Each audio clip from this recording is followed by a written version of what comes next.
네, 하루간 경제 뉴스를 종합하는 시간 경제운입니다. 이 홍콩 H지수를 기초 자산으로 하는 주가연계증권 ELS에서 대규모 원금 손실이 났다는 소식 취재 파일과 뉴스 포인트에서 연속으로 보도해 드렸는데요. 당시 은행들이 불완전 판매를 했다는 주장까지 제기되는 상황입니다. 네, 오늘은 이 내용부터 뉴스 포인트에서 다뤄보겠습니다. 오늘 뉴스 포인트는 권용욱 기자와 함께합니다. 어서 오십시오. 안녕하십니까? 네. 지금 은행들이 ELS 불완전 판매를 했다라는 그 소비자들 고발이 빗발치고 있다고요?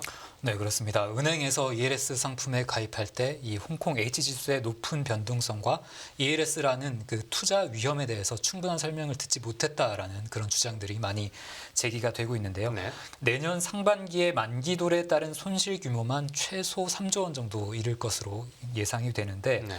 그만큼 은행을 상대로 하는 어떤 집단 소송 등의 거센 후폭풍이 예상이 되고 있습니다. 그러면 구체적으로 어떤 내용의 민원들이 들어오고 있는 겁니까? 네, 금융감독원과 금융소비자연맹 등에 따르면 전북 전주에 사는 50대 강모 씨의 경우에는 ELS 불완전 판매로 전 재산의 절반을 잃게 됐다라고 좀 주장을 하고 있는데요. 네. 강 씨는 지난 2021년에 NH농협은행에서 H지수를 기초자산으로 하는 ELS에 8천만 원을 투자를 했다고 합니다. 노후 자금을 위해서 모은 전 재산이었는데요. 네. 하지만 이번 달 초에 은행 지점으로부터 해당 상품 평가액이 절반 정도인 4천만 원밖에 남지 않았다라고 이렇게 통보를 받았다고 하는데요. 예. 이에 강 씨는 원래 은행원에게 정기 예금 가입을 문의를 했었는데 은행 쪽에서 예금보다 이율이 더 높고 원금도 보장되는 상품이 있다라면서 ELS를 소개해줬다라고 그렇게 지금 주장을 하고 있습니다. 네. 그러니까 은행 측이 자신의 어떤 자산 상태도 파악하지 않고 고위험 상품을 권유를 했고 또 상품에 대해서는 한 10여 분밖에 설명을 하지 않았고 또 상품 설명서도 제공하지 않았다라고 하는 게 강 씨의 주장인데요. 네. 그러니까 H지수가 또 그동안 크게 움직였는데도 은행 측으로부터 어떤 연락도 받지 않았다라고 주장을 하고 있습니다. 네. 그럼 지금 법률상으로는 그 금융상품 판매업자가 이 상품을 팔 때 어떻게 하도록 되어 있습니까? 금융소비자보호에 관한 법률에 따르면 금융판매자는 적합성과 적정성의 원칙이라는 것을 지켜야 되고요. 네. 그리고 설명의 의무가 있고 또 계약 서류 제공 의무가 있습니다. 네. 또한 불공정 영업행위나 부당 권유를 해서는 안 된다는 그런 법률이 정해져 있는데요. 네. 강 씨 같은 경우에는 은행 측이 자신에게 부적합한 투자를 권유했기 때문에 적합성 원칙에 위배가 됐고 또 상품 설명서나 신청서도 제공하지 않았기 때문에 그 설명의 의무도 어겼다라고 주장을 하고 있습니다. 예. 금융소비자연맹 측은 이 H지수라는 게 변동성이 큰 편이지만 ELS에 가입하는 일반 투자자들은 잘 모르기 십상이다 이렇게 얘기를 하고 있는데요. 네. 그러면서 은행이 고객에게 감당할 수 있는 범위 내에 금액을 투자해야 한다라고 설명을 해야 하는데 만약에 그렇지 못했을 경우에 그것은 불완전 판매에 해당될 수 있다라고 지적을 하고 있습니다. 네. 그것도 그렇고 이 온라인상에도 비슷한 피해를 봤다라는 사례들이 꽤 많이 올라오고 있나 봅니다. 네, 익명의 직장인 커뮤니티죠. 블라인드에 이 ELS 손실 사례가 좀 계속 올라오고 있는데요. 예. A 씨라는 사람은 그 KB국민은행에 노후자금 1억 원을 예치했던 74세 어머니가 은행 측으로부터 최근에 그 원금의 40% 이상의 손실을 보게 됐다라는 그런 연락을 받았다라고 글을 올렸는데요. 네네. 은행원이 내미는 서류에 어머니가 사인을 다 했지만 사실상 무슨 상품인지 전혀 모르고 그냥 수익이 날 수 있다고 하니까 가입을 했다라고 그렇게 주장을 하고 있습니다. 네. 그러면서 은행 직원이 원금 보장은 안 되지만 그럴 일이 별로 없다고 했다고 하는데요. 이렇게 복잡하고 위험한 상품을 칠순 고령에게 어떤 제대로 된 설명도 없이 팔았다는 사실에 너무 화가 난다 이렇게 글을 썼습니다. 네, 뭐 얘기를 들어보니까 왠지 대부분 이 어르신들이 손실을 본 사례가 많을 것 같습니다. 네, 또 다른 블라인드 사용자 B 씨의 경우에는 정기예금으로 3년에 한 번씩 이자를 받고 있던 부모님이 은행의 권유로 이제 ELS에 가입을 했다고 하는데요. 네. 그랬다가 수익률이 마이너스 50%라는 사실을 최근에서야 확인을 했다고 합니다. 네. 투자자 확인서 자필 기록 부분에 다른 사람이 기입하고 부모님은 사인만 한 것 같다 이렇게 이 사람은 주장을 하고 있고요. 네네. 특히 원금 손실에 관한 부분의 기록은 다 판매자 즉 은행 측이 작성을 한 것 같다라고도 주장을 하고 있습니다. 예. 만약에 이런 주장들이 사실이라면 전형적인 불안전 판매에 해당이 될 수가 있는데요. 그렇겠죠.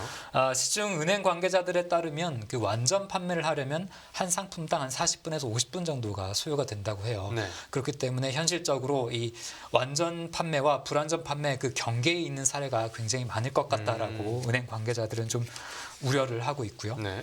ELS 전체 손실이 만약에 한 4조 원대라고 한다면 1인당 5억 원씩의 손실을 봤다라고 가정을 하더라도 이게 한 8천 명이나 되는 셈인데 엄청난 좀 혼란이 우려된다라고 은행 관계자들은 얘기를 하고 있습니다. 예. 이런 상황에서 결국 이 H지수 ELS를 판 은행과 증권사가 전수조사를 받게 됐다고요? 네, 관련 상품에 이 대규모 손실이 임박하면서 금융당국이 실태 조사에 나서게 됐는데요. 네. 그 상품을 판매한 은행과 증권사들이 가입자들에게 손실 가능성과 그리고 H지수의 변동성에 대해서 충분한 설명을 했는지 그런 부분을 좀 집중적으로 점검을 할 계획입니다. 네. 만약에 미비한 부분이 드러날 경우에는 어떤 과거의 라임 옵티머스나 DLF 같은 여러 펀드 사태 당시에 불거졌던 불안전 판매 논란이 다시 한번 크게 불거질 수가 있는데요. 네. 일단 금융사들은 금융소비자보호법에 따라서 불안전 판매를 막기 위해 투자 위험을 충분히 설명을 하고 또 녹취도 했고 또 가입 의사를 추가로 확인하는 등 충분한 적법한 절차를 거쳐서 팔았다라고 그렇게 또 주장을 하고 있습니다. 네네. 이 은행과 증권사 조사는 그럼 구체적으로 어떻게 진행이 되는 겁니까? 네, 금융당국은 이 홍콩 H지수를 기초자산으로 하는 ELS를 최근 몇 년간 집중적으로 팔아온 은행과 증권사를 상대로 지난 20일부터 사실상 전수조사에 착수를 했는데요. 네네. 특히 판매 규모가 가장 큰 KB국민은행에 대해서는 현장 조사가 이루어지고 있습니다. 이번 출장 조사는 한 무려 10영업일에 걸쳐서 지금 이루어지고 있는데요. 네. 또 하나나 신한, 우리, NH농협 등 다른 주요 은행들도 서면 조사에 나설 예정이고요. 증권사 가운데서는 최대 판매사인 미래에셋과 KB증권을 비롯해서 한 5개에서 6개 회사가 조사를 받을 예정입니다. 네네. 이 조사 결과가 또 어떻게 나오는지 나오면 보도해 드리겠습니다. 네, 다음 뉴스 보겠습니다.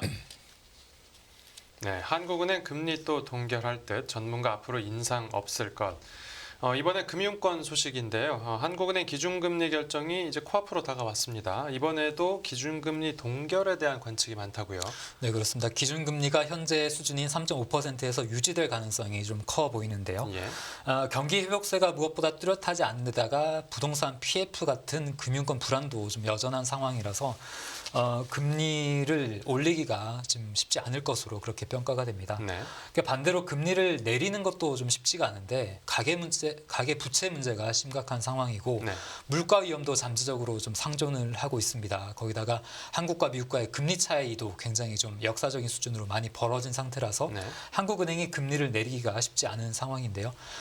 최근에 미국의 추가 금리 인상 가능성이 좀 줄어들고 있는데 한국은행도 연준을 따라서 당분간 동결 기조를 이어가지 않겠느냐 이런 분석이 많이 제기가 되고 있고 네. 내년 하반기 들어서 금리를 내리지 않겠느냐는 게 전문가들의 좀 대체적인 분석입니다. 네, 그 하반기 들어서 인하할 것 아니냐라는 기대감이 나오는 거면 이 한국은행의 금리 인하 시기가 미국보다는 조금 더 늦을 것으로 보는 겁니까? 네, 뭐 미국의 연준 같은 경우에는 지금 시장이 이르면 내년 5월 정도 금리 인하 시기를 예상을 하고 있는데요. 네.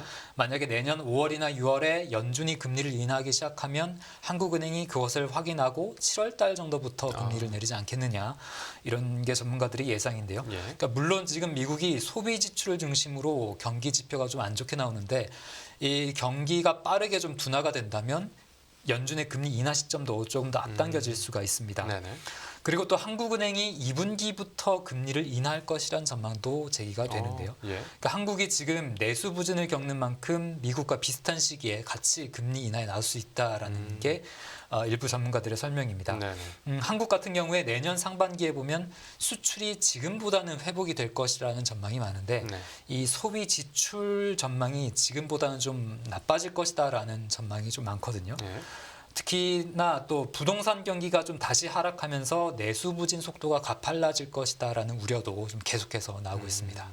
네. 그런데 이번에는 이제 한국은행 금리 결정 외에 경제 전망치 발표도 나오는데 여기에 더 관심이 쏠리고 있죠.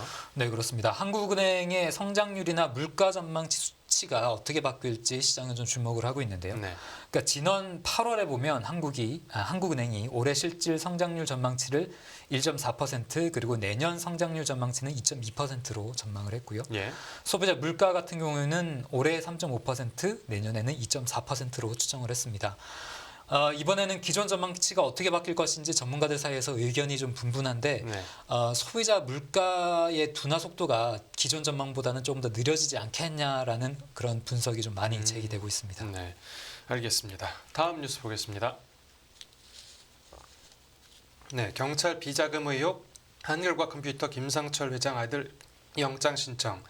네, 이 소프트웨어 업체인 한글과 컴퓨터의 김상철 회장 아들에 대해 구속영장이 신청됐다고요? 네, 그렇습니다. 김 회장의 비자금 조성 의혹을 수사 중인 경찰이 그 회장 아들에 대해서 구속영장을 신청을 했습니다. 경기 남부 경찰청 반부패 경제범죄 수사대는 김 회장 아들 김 씨에 대해서 업무상 배임 등의 혐의로 영장을 신청을 했는데요. 또 한컴 계열사가 투자한 가상화폐 아로하나 토큰 발행업체 대표 A씨에 대해서도 같은 혐의로 영장을 신청을 했습니다. 네. 경찰은 김 회장이 아로하나 토큰으로 비자금을 조성한 의혹이 있는 것으로 보고 수사를 진행 중에 있는데요. 네.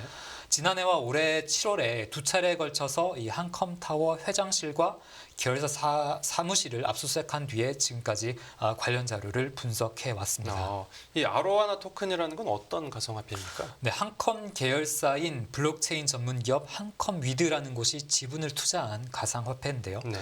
이 코인이 처음 상장된 지 한 30분 만에 최초 거래가보다 1,075배가 폭등을 해서 시세 조작 의혹이 좀 불거진 바가 있습니다. 네. 이 과정에서 형성됐던 100억 원대의 비자금이 한컴그룹 계열사의 이사인 김 회장 아들에게 흘러들어갔다는 의혹이 지금 제기된 상태인데요. 네. 경찰은 구속영장을 신청한 것은 맞지만 이 외에는 수사 중인 내용이라 자세한 내용을 확인해 줄 수는 없다라고 지금 말하고 있습니다. 알겠습니다. 네, 오늘 뉴스 포인트는 여기서 정리하겠습니다. 잘 들었습니다. 감사합니다.